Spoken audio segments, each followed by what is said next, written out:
అదే RTV app వార్తల్ని క్షణాల్లో చదివే అవకాశం ఉంటుంది. ఒక న్యూస్ పేపర్, ఒక టెలివిజన్ ఛానల్ మీ చేతుల్లో ఎప్పుడూ ఉంటాయి. వి గోల్డ్, ట్రస్టెడ్ గోల్డ్ బయర్స్. తాకట్టులో ఉన్న బంగారాన్ని విడిపించి ఈ రోజు ఉన్న మార్కెట్ ధరకే కొనబడును.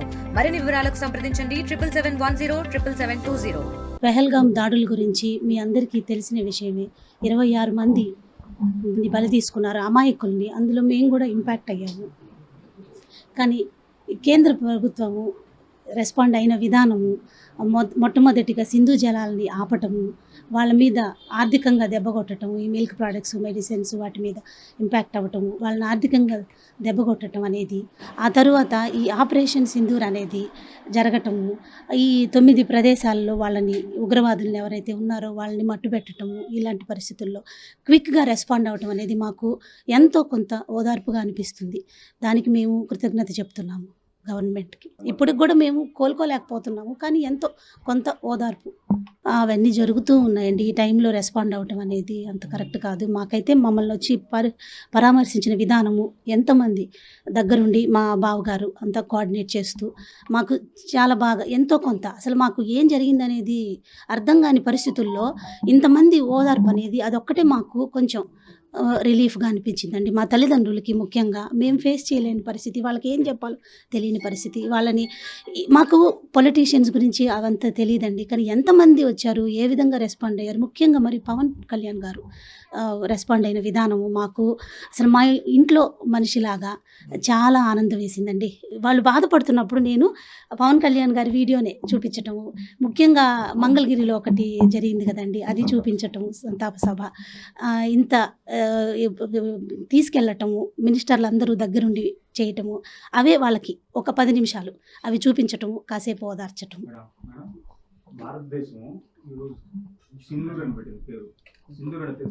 తెలుసండి, తెలుసు.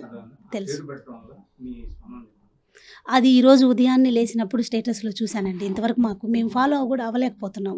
ఈ ఒక పవన్ కళ్యాణ్ గారిది మాత్రమే మేము చూసాము, ఏం ఫాలో అవ్వట్లేదు. ఈరోజు స్టేటస్లో మా అబ్బాయి పెట్టినప్పుడు అది చెప్పలేని ఫీలింగ్. ఎందుకంటే అందరూ పర్సనల్గా ఒక కుటుంబంకి జరిగింది, అది సెంట్రల్ గవర్నమెంట్ ఇంత బాగా రెస్పాండ్ అయ్యి దేశం మొత్తం ఇది అవ్వటం, ఆపరేషన్ సింధూర్ అని పెట్టడం, అది చాలా బాగా, అది చెప్పలేని ఫీలింగ్ అండి. మాటల్లో ఒళ్ళుగా గురిపడిచింది అంటారు కదా, అట్లా చాలా బాగా అనిపించింది మాకు ఆ రెస్పాన్స్.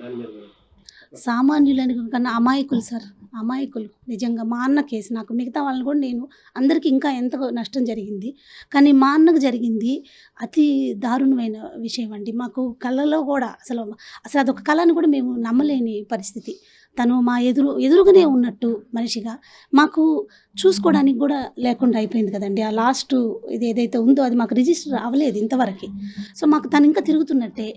ఎంత అమాయకంగా ఉండేవాళ్ళని, సామాన్యులు అంటే కన్నా అమాయకులండి, ఏమీ తెలియదు, హాయిగా ఆనందంగా ఉండాలని వెళ్ళిన ప్లేస్లో నుంచి ఈ పరిస్థితి జరగడం అనేది ఊహించలేని విషయం కదండి, దారుణమైన విషయం.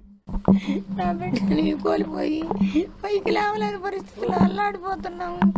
ఈ వయసులో మాకు తోడు లేకుండా నా బిడ్డ పోవడం మా దురదృష్టకరం.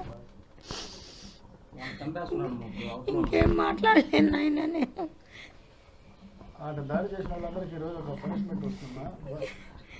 ఏం చేసినా నా బిడ్డ రాడు కదా నాయన. నా కడుపు మంట ఎట్ట చల్లారాలా, ఎట్ట బతకాలా మేము ఈ వయసులో? నా బిడ్డ లేకుండా ఎందుకు నాయన నాకు ఈ శిక్ష వేసిపోయాడు. నా బిడ్డ అమాయకుడు, ఏమీ తెలియదు. నా బిడ్డ విహారయాత్రకని బావుడు వేంది, ఫ్యామిలీతోటి ఈ పని అయ్యి వచ్చి కొల్లాయి అల్లాడిపోతున్నాము. ఇంకెంతకంటే ఏం చెప్పలేదు నాయన. నేను సింధూర ఆపరేషన్ పేరుతో మన భారత ప్రభుత్వము, ముఖ్యంగా మోడీ గారు గట్టి నిర్ణయం తీసుకొని ఈరోజు అర్ధరాత్రి సుమారు 9 ఉగ్రవాద స్థావరాలపైన దాడులు చేసి ఉగ్రవాదులను హతమార్చడం జరిగింది. ఇది భారతదేశానికి ఒక ఊరట. అదేవిధంగా భారతదేశం అంటే పాకిస్తాన్ కానీ, పాకిస్తాను ఉగ్రవాదులు కానీ గుండెల దడలు స్టార్ట్ కావాలా, ఆ విధంగా భారత ప్రభుత్వం తీసుకోవాలని, భవిష్యత్తులో ఇలాంటివి జరగకుండా ఉండాలని నేను కోరుకుంటున్నాను.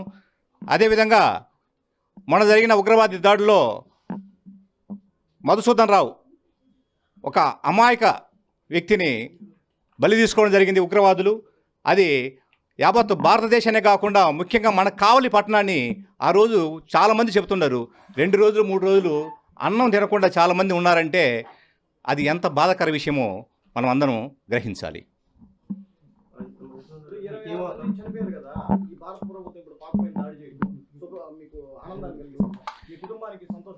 ముఖ్యంగా ఈ 26 మందిని ఉగ్రవాదులు మన భారతదేశ తీర్థయాత్రికులపైన దాడులు చేసి చంపడం జరిగింది. ఈ అర్ధరాత్రి ఉగ్రవాదులను 30 మందిని హతమార్చడం కొంతవరకు ఈ సోమిశెట్టి కుటుంబానికి కానీ బంధువర్గానికి కానీ కావల్లో ఉన్న ప్రజలకు కొంతవరకు ఊరట ఇచ్చిందని ఈ సందర్భంగా తెలియజేస్తున్నాను. ఈ దాడిపైన ముఖ్యంగా ఇంకా ఉగ్రవాది అనేవాడు లేకుండా భారతదేశం వైపు చూడకుండా పాకిస్తాన్ ఆర్మీ కానీ పాకిస్తాన్ ఉగ్రవాది కానీ చేయాలని ఈ భారత ప్రభుత్వం తీసుకొని నిర్ణయం ఉగ్రవాది అనేవాడు లేకుండా చేయాలని నేను కోరుకుంటున్నాను. మరిన్ని వీడియోస్ కోసం ఛానల్ ని సబ్స్క్రైబ్ చేయండి, లేటెస్ట్ అప్డేట్స్ కోసం వాట్సాప్ ఛానల్ ని ఫాలో చేయండి అండ్ లింక్ డిస్క్రిప్షన్ లో ఉంది.